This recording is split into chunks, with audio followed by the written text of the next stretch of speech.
ठाणे जिल्ह्याच्या वतीने व तमाम आंबेडकरी चळवळीतील कार्यकर्त्याच्या सहकार्याने आज कल्याण डोंबिवली महानगरपालिकेवरती गटाई कामगारांच्या न्याय हक्कासाठी हा रापी मोर्चा आयोजित केला होता।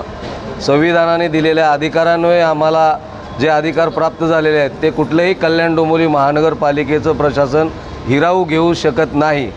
संविधान आणि BPMC ॲक्ट यामध्ये संविधान आणि सुप्रीम कोर्टाचे डायरेक्शन आणि निर्णय खूप मोठे आहेत।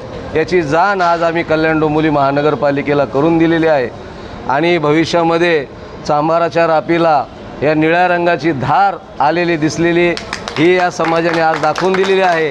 आणि जर कल्याण डोंबिवली महानगरपालिकेने जर आमच्यावरती जर अन्याय केला तर या निळ्या धारेने या कल्याण डोंबिवली महानगरपालिकेचा बुरका फाडल्याशिवाय आम्ही भविष्यात राहणार नाही, अशी या ठिकाणी मी या सर्वांच्या वतीने आज एक ग्वाही देतो व सर्व आंबेडकरी चळवळीच्या मधील सर्व कार्यकर्ते, पदाधिकारी व सर्व समाज बांधव भगिनीचे या ठिकाणी आभार व्यक्त करतो।